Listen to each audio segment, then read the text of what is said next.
Hello everyone.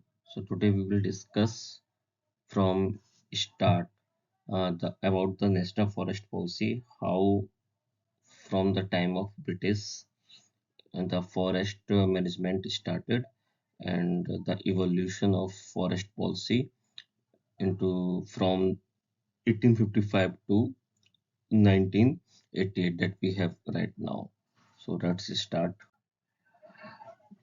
Background जो होता है वो स्टार्ट होता है 1776 में जब यूके का कंट्रोल जो था वो यूएस से हट गया। यूएस मींस जो उसकी 13 कॉलोनीज थी और 13 कॉलोनीज में जो पूरा का पूरा वुड की सप्लाई होती थी, जो पूरे पूरे फॉरेस्ट रिसोर्सेज थे, वो सारे के सारे यूके के हाथ से चले गए। तो यूके के हाथ में उसके बाद फिर नेपोलियन के कारण भी काफ़ी जो यूरोप से जो वुड आती थी, उस पे भी कंट्रोल यूके का चला गया। तो ब्रिटेन को जो अपनी शिप बिल्डिंग के लिए, जो उनकी रॉयल नेवी थी, उसके लिए वुड की ज़रूरत पड़ी। प्लस उनको रेलवेज़ भी बनानी थी अपनी डिफरेंट डिफरेंट कॉलोनी में। सबसे ज़्यादा इम्पोर्टेंट तो इंडिया में ही रेलवे का डेवलपमेंट था। तो उसके बाद से इन लोगों ने सोचा कि भाई हम लोगों को फॉरेस्ट मैनेजमेंट की काफ़ी ज़्यादा ज़रूरत है। इससे पहले इंडिया में क्या था, इंडिया में ये जो फॉरेस्ट था वो मैनेजमेंट किसके ऊपर था, वो फ्री ट्रेड के ऊपर था। मतलब जो ट्रेडर्स आते थे वो अपना फॉरेस्ट को अपने हिसाब से यूज़ करते थे और जो वहाँ के लोकल लोग थे वो यूज़ करते थे। जो एक्सप्लॉइटेशन हो रहा था लेकिन उसके ऊपर कोई भी गवर्नमेंट का कंट्रोल नहीं था।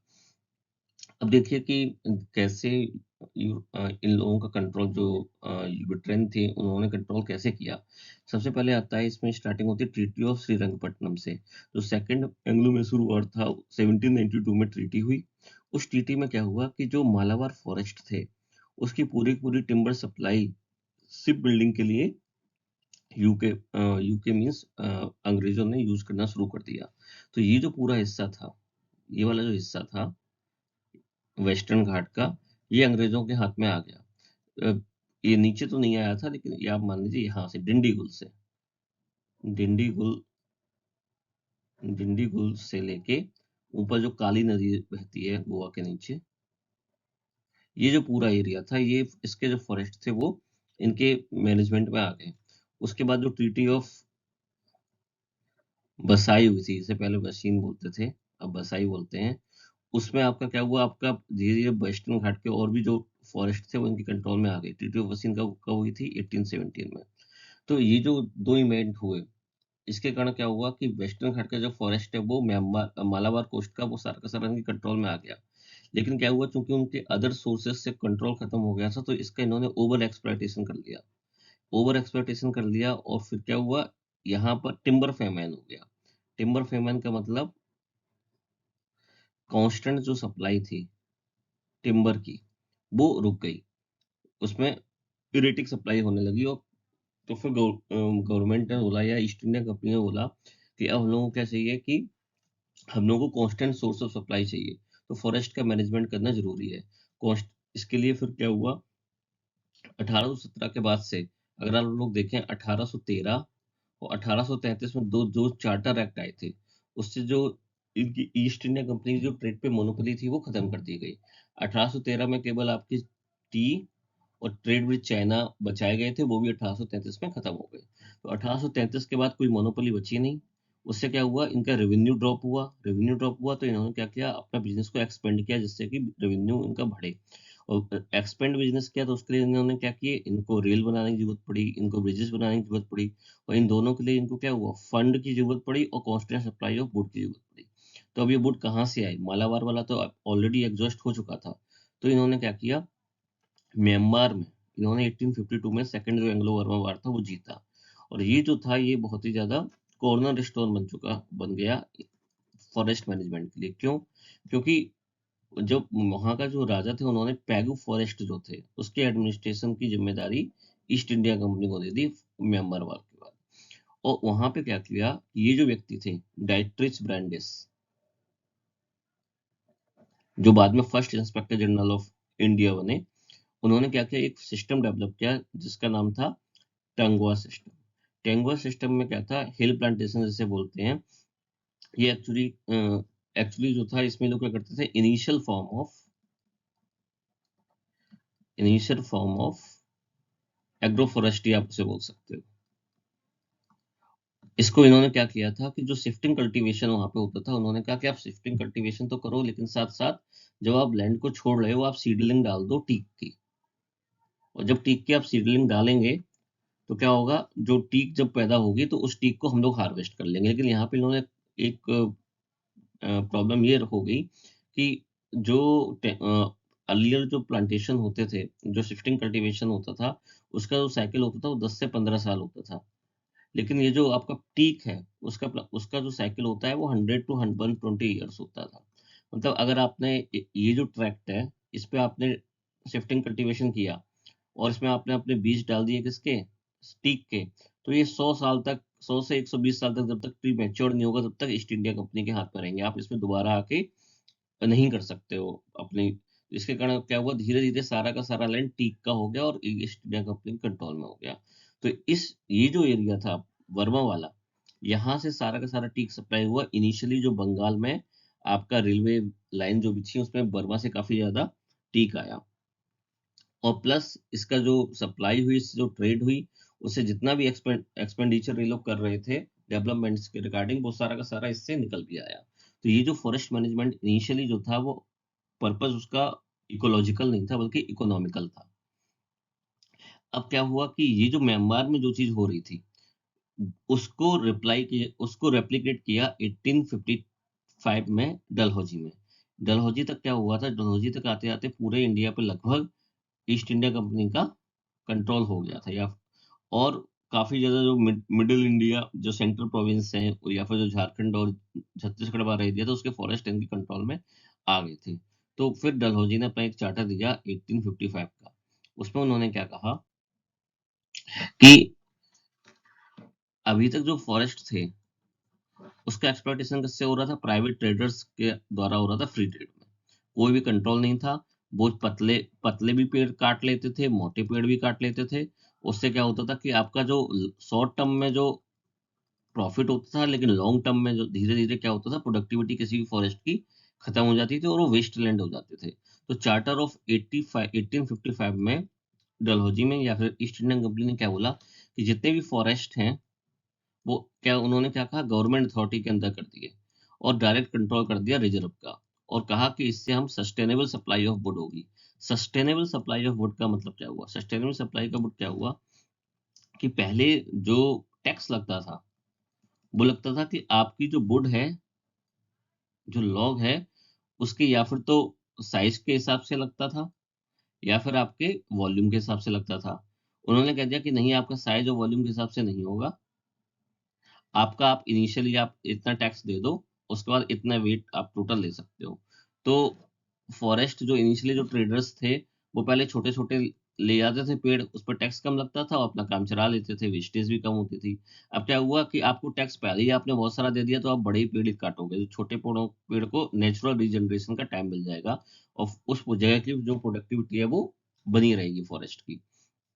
एक इससे फायदा ये हुआ। दूसरा फायदा हुआ कि सारा का सारा जो फॉरेस्ट लैंड था वो गवर्नमेंट ने अपने कंट्रोल में कर लिया। और गवर्नमेंट में कंट्रोल में करने से क्या हुआ कि वहां पर क्या आप प्लांटेशन करोगे, इसका डिसीजन भी गवर्नमेंट लेगी। इसके बाद आपका जो भी आपका फॉरेस्ट लैंड ओपन में पड़ा है या काफी ज्यादा स्पार्सली लैंड है, उस पर कंट्रोल क्या हो गया, किसी का अगर ओनरशिप नहीं है तो वो गवर्नमेंट की ओनरशिप होगी। उसके बाद आपको अगर आप वहां पे कोई भी कटिंग, कोई भी ट्री काट रहे हो तो आपको परमिशन लेनी पड़ेगी। तो क्या हुआ कि 1855 में जो लॉर्ड डलहौजी था, उसने जितना भी फॉरेस्ट लैंड इंडिया में था या फिर जो ओपन लैंड था, वो सारा का सारा गवर्नमेंट के अंडर में कर दिया ऑफिशियली। तो क्या हुआ कि एनेक्सेशन को उन्होंने क्या कर दिया, एज ए रूलिंग प्रिंसिपल बना दिया। मतलब आपकी खाली जगह है तो हम उस पर अपना फॉरेस्ट हम डिफाइन कर लेंगे। He declared by definition forest must be considered as state property. मतलब जहां भी आपको जंगल दिखे वो आप बाय डेफिनेशन वो स्टेट की जगह है।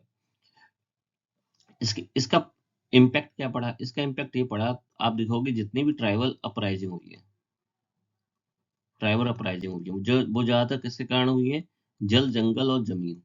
तो ये जो जंगल पे कंट्रोल था, इनिशियली क्या था, लोकल लोगों का था। उसके बाद उनको एक्सप्लॉइट किसने किया, प्राइवेट लोगों ने, प्राइवेट ट्रेडर्स ने। और बाद में किसने किया, इंस्टीट्यूशनलाइज इसको एक्सप्लॉइटेशन को किसने कर दिया, ईस्ट इंडिया कंपनी ने। तो ये जब दोनों लोगों से परेशान हो गए तो इन्होंने फिर रिवेलियन किया। रिवेलियन में क्या किया देखिए चार्टर ऑफ 1855 के कारण क्या क्या दिक्कत हुई। नो अनऑथराइज टीक एक्सट्रैक्शन, आप अनऑथराइज टीक एक्सट्रैक्ट नहीं कर सकते, तो इससे प्राइवेट जो थे या स्मगलर बोल लो, उन पे तो कंट्रोल हुआ, लेकिन जो आपके लोकल लोग थे जो अपनी लकड़ी जलाने के लिए यूज करते थे, उनको प्रॉब्लम हुई, क्योंकि उनको भी लोग पकड़ लेते थे। दूसरा, no shifting cultivation unless intercropped with teak. अब इन्होंने क्या कह दिया कि इसमें ये कर दिया, आप शिफ्टिंग कल्टीवेशन नहीं कर सकते हो, अगर आप कर रहे हो तो साथ में आप क्या करो, वही 100 साल में मैच्योर होने वाले टीक के पेड़ लगाओ। मतलब आप एक बार आपने यहाँ पे अपनी खेती की, तो वैसे तो आप 10 से 15 साल में वापस आ जाओगे, साइकिल आपका शिफ्टिंग कल्टीवेशन का हुआ। लेकिन अगर आपने टीक के पेड़ बो दिए, तो टीक के पेड़ मैच्योर होंगे 100 से 120 साल में, तो 100 से 120 साल तक ये जो प्रॉपर्टी है वो ईस्ट इंडिया कंपनी की रहेगी, आप इसमें खेती नहीं कर सकते। तो धीरे धीरे क्या होगा, ये पूरा का पूरा जो लैंड है जो पहले लोकल लोगों के कंट्रोल में था, वो किसके कंट्रोल में चला गया, ईस्ट इंडिया कंपनी के कंट्रोल में चला गया। इससे भी लोगों के अंदर नाराजगी रही। दूसरा क्या हुआ, ट्राइबल और लोकल्स थे, उनको क्या हुआ, denied to use land till teak harvester, ये तो मैंने बता दिया। अब जब इनके पास जगह नहीं बची खेती करने की, तो उन्होंने क्या किया, लोकल जो लैंडर्स थे उनको क्या किया, बोरोइंग ली, उधारी लेना शुरू कर दिया, और ये लोग ट्रैप में फंस गए। और बाद में जब ये ट्रैप में फंस गए, तो इनको फिर क्या किया, उन्हीं लोकल ट्रेडर्स ने बंधुआ मजदूर बना लिया, फोर्स्ड लेबर कराया, फोर्स्ड लेबर कराया। फोर्स्ड लेबर का मतलब क्या हुआ कि ये जो संथल रेवेलियन हुआ था, संथल रेवेलियन जो, मैं आपको बताऊं कि इसके बारे में थोड़ा सा आप जान लीजिए, जरूरी है जानना। ये मैं बता इसलिए रहा हूँ कि आपको ये पता चले कि ये जो फॉरेस्ट का जो पॉलिसी बनी, वो कैसे इवॉल्व हुई, कि किस तरीके से जो अपनी पर्सनल जो नीड्स थी ईस्ट इंडिया कंपनी की, कि आपको रेवेन्यू भी डेवलप करना है, आपको रेलवे ब्रिज भी बनाने हैं, और जो भी एक्सप्लॉयटेशन है उसको इंस्टीट्यूशन एक तरह से लीगल करना है, वो इसके थ्रू आप समझ पाएंगे। अब संथल में क्या हुआ कि जैसे आपका ये जो गंगा जी है, ठीक है, यहाँ ये आपकी राजमहल हिल्स है, राजमहल हिल्स, ठीक है, ये जो हिल्स है, ऐसे ये जो इस फोटो में जो पीछे दिखा रही हैं, ये सारी राजमहल हिल्स है। ये वाला जो एरिया था पूरा, ये जो एरिया था उसे कहते थे दमन को, दमन इको। इस एरिया में ये पूरे संथल लोग रहते थे, और इनको हिल से प्लेन में लाया गया था, और ये काफी अच्छा एग्रीकल्चर करने लगे थे। लेकिन जब ये इस सिस्टम में फंस गए, लैंडर के सिस्टम में फंस गए, तो इनको फिर जो यहाँ पे रेलवे लाइन बनी, उसमें इन लोगों से फ्री काम कराया गया, बॉन्डेड लेबर की तरह, कोई भी वेजेस नहीं मिली, और 35-35 रुपए के उधार इन्होंने लिए, और दो दो जनरेशन ने फ्री में काम किया। तो इसके कारण क्या हुआ, काफी नाराजगी आई, डिसकंटेंट हुआ, और इन लोगों ने क्या किया कि गवर्नमेंट के अगेंस्ट में और वहाँ के जो लोकल जमींदार थे उनके अगेंस्ट में रेवेलियन किया। तो ये जो 1855 का जो चार्टर था, उसके कारण जो ट्राइबल लोग थे उनको काफी ज्यादा दिक्कत हुई, और केवल इस चार्टर के कारण नहीं, जो वहाँ के लोकल जमींदार थे या फिर पहले से जो ट्रेड कर रहे थे उनसे, उनके कारण भी दोनों का ये मिक्सअप हो गया। नेक्स्ट आइए। अब देखिए ये केवल संथल रीजन में नहीं हुआ, ये हर जगह हुआ। अब आप देखो ये जो जंगल मेरे या चौर जो रिवोल्ट हुआ था 1765 में, 1830, ये लगातार 3 स्टेप में हुआ। जब आपका ये जो 1765 हुआ था, जब इलाहाबाद की संधि हुई थी, आप लोगों को पता हो, इलाहाबाद की ट्रीटी हुई थी, तो आपको पता है बंगाल, बिहार और उड़ीसा, इन सारी जगहों पे टैक्स वसूलने के या दीवानी के अधिकार किसे दिए गए थे, ईस्ट इंडिया कंपनी को। तो उस समय इन्होंने क्या किया, फॉरेस्ट आप कितना ले जा रहे हो, कितनी आप चीजें ले उस, तो तब ये हुआ था, उसी समय से स्टार्ट होना शुरू हो गया था ये जंगल मैंने चोर रिपोर्ट में। ये चकमा रिपोर्ट हुआ था, ये चिटगांव हिल ट्रैक्ट पर कंट्रोल कर लिया था, इंक्रोचमेंट कर लिया था किसने, ईस्ट इंडिया कंपनी ने। और वहां पे क्या किया था, कॉटन का प्लांटेशन कर दिए थे, कॉटन के प्लांटेशन कर लिए थे। दूसरा, ये वायनाड में भी रिवोल्ट हुए थे 1812 में। अच्छा, वायनाड में जो रिवोल्ट हुए थे, ये आपके किस में आ गया, मालाबार जो एरिया है यहाँ पे आ गया। तो मालाबार में भी लोगों को दिक्कत हुई। और उसके बाद ये आपका है अंडमान, अंडमान में भी इन्होंने क्या किया कि जो लोगों को सजा देने के लिए अंडमान भेजा जाता था, उनको ही एक वर्क गैंग करके उनसे ही वहां के फॉरेस्ट क्लियर कराए जाते थे, और वहां पे उनका जो भी आपका इंफ्रास्ट्रक्चर है वो मेंटेन किया जाता था। तो वहां भी एक बैटल हुआ। तो चाहे आप अंडमान में ले लो, चाहे आप मालाबार में देख लो, चाहे आप चिटगांव हिल ट्रैक्ट ले लो जो बांग्लादेश में है, या फिर आप ये वेस्ट बंगाल में ये संथल मैंने पूछा जो झारखंड में, सारी जगह पे ट्राइबल को जो फॉरेस्ट एरिया का जो एडमिनिस्ट्रेशन था उससे दिक्कत हुई, क्योंकि जो पर्पस था इनिशियली गवर्नमेंट का वो लोकल लोगों की नीड के मुताबिक नहीं था। उनका पर्पस ये था कि कैसे हम लोगों को कांस्टेंट सप्लाई ऑफ वुड मिले, और कैसे हम लोगों को जो सब वुड की जो नेसेसरी वुड है, रिक्वायर्ड वुड जैसे टीक हुआ, उसकी सप्लाई मिले। इनिशियली क्या था, ये लोग सोरिया रोबस्टा या जो सोरिया रोबस्टा साल साल ट्री जो था इसका भी यूज करते थे, और आपका टेक्टोना ग्रांडिस यानी कि टीक, इन दोनों ही पेड़ों का यूज कर किया जाता था किसमें, रेलवे रेलवे के ब्रिज बनाने में या रेल के जो गर्डर होते हैं वो बनाने में। अब आप देखिए, ये मैंने तो एग्जांपल दिए हैं तीन, बाकी आप देखिए बिरसा मुंडा मुंडा अपराइजिंग हुई थी। उसके बाद ये आपका चौर रिवॉल्यूशन मिदनापुर में हुआ था। ये आपका रानी गाइडिलिनरू है, इनका भी नागालैंड की थी ये, इन्होंने भी अपराइजिंग की थी। ये आपके अल्लूरी सीताराम राजू हैं, इनकी ये भी आंध्र प्रदेश के थे, इनको भी क्या कहते, इन्होंने भी ट्राइबल अपराइजिंग की थी। तो ये सारे ऑल पूरे इंडिया में एक पूरे तरीके से देखा जाए, ये आपके 1800 से लेके 1870-80 तक ये सारे जगह जगह पे छोटे या बड़े ट्राइबल अपराइजिंग होते रहे। तो क्या हुआ, गवर्नमेंट ने क्या कहा कि अब लोगों को, लोकल लोगों की भी वेल बींग के बारे में सोचना चाहिए। तो फिर क्या हुआ, एक रिपोर्ट आई। वो जो रिपोर्ट थी इम्प्रूवमेंट ऑफ इंडियन एग्रीकल्चर, ये जो रिपोर्ट थी, ऑल्दो ये इसमें लिखा है इम्प्रूवमेंट ऑफ इंडियन एग्रीकल्चर, इसमें एक चैप्टर था जिस उसका नाम था वुड। उसमें फॉरेस्ट से रिलेटेड क्या रिकमेंडेशन है वो बताया था। ये किसने लगी थी, डॉक्टर अगस्त बोलिकल ने। इस रिपोर्ट के बेसिस पे ही नेक्स्ट फॉरेस्ट पॉलिसी बनाई गई, जिसके बारे में हम लोग बताएंगे। पहले ये देख लें कि इस रिपोर्ट में क्या बताया गया था। अब देखिए गवर्नमेंट ने क्या किया, एक रेजोल्यूशन लाया मार्च 1883 में, और उसमें उन्होंने ये कहा कि जितने भी फेमाइंस हो रहे हैं इंडिया में, उस समय काफी ज्यादा फेमाइंस हो रहे थे। और फेमाइंस हो क्यों रहे थे, नंबर एक, जो आपका जो एग्रीकल्चर है वो किस साइड जा रहा था, कैश क्रॉप की ओर जा रहा था। कैश क्रॉप का मतलब क्या हुआ, इंडिगो, कॉटन, टी, ठीक है, एक पर्टिकुलर एरिया में जूट भी मान लो, इन सब का प्लांटेशन हो रहा था। जब ज्यादा से ज्यादा एग्रीकल्चर का एरिया इसमें जाएगा तो आपके खाने के लिए ऑलरेडी कमी पड़ जाएगी। प्लस नंबर दो, पॉपुलेशन तो बढ़ ही रही थी, ठीक है, और एग्रीकल्चर में कोई फंडिंग भी नहीं आ रही थी। तो क्या हुआ कि फेमेंस ज्यादा हो रहे थे। अब फेमेंस जब हो रहे तो फेमेंस का जो असर होता है वो केवल केवल इंसानों पे नहीं होता है, फेमेंस का असर कैटल्स पे भी होता है। तो जो जितने भी फेमेंस कमिश्नर थे उन्होंने एक रिपोर्ट दी, उन्होंने क्या क्या कहा कि जहां जहां ग्रेजिंग लैंड थे वहां वहां थाउजेंड्स ऑफ कैटल की लाइफ बची है फेमेंस में। उन्होंने जो फेमेंस बताया, जो फेमेंस के बारे में बताया, तो 1877 में जो फेमस फेमेन था वो जो आया था, उसके बारे में बात की कि जहां जहां ग्रेजिंग लैंड थे वहां वहां तो क्या हुआ, बच गए। उन्होंने एग्जाम्पल जो दिया है वो यूपी का ही दिया है। उन्होंने कहा था जैसे बांदा है, या फिर आपका झांसी वाला एरिया है, या फिर आपका इटावा का एरिया है, ये एग्जाम्पल इन्होंने इस रिपोर्ट में दिया है। यहाँ पे क्या था, ये ग्रेजिंग लैंड नहीं थे, तो क्या हुआ, यहाँ पे काफी ज्यादा जानवर मारे गए, क्योंकि उनके पास चरने के लिए कोई जगह नहीं थी। दूसरा इन्होंने क्या कहा कि इस रिपोर्ट से क्या पता चला, इंपॉर्टेंस किस चीज की, ग्रेजिंग लैंड की, कि ग्रेजिंग लैंड मेंटेन करना चाहिए। दूसरा क्या हुआ कि resolution calling attention to the growing decrease in the area of grazing land. फिर उन्होंने कहा कि जो ग्रेजिंग लैंड है उनके एरिया में बराबर जो डिक्रीज है वो बढ़ते ही चला जा रहा है, और जो वुडेड ट्रैक्ट है उनमें भी कम, वो भी कम हो रहा है। स्पेशली उन्होंने कौन कौन से एरिया बताए, नॉर्थ वेस्ट प्रोविंस, मतलब ये वाला एरिया, आपका सेंट्रल प्रोविंसेस, मतलब आपका जो ये एरिया था, इस एरिया में क्या हुआ, ग्रेजिंग लैंड कम होते जा रहे हैं।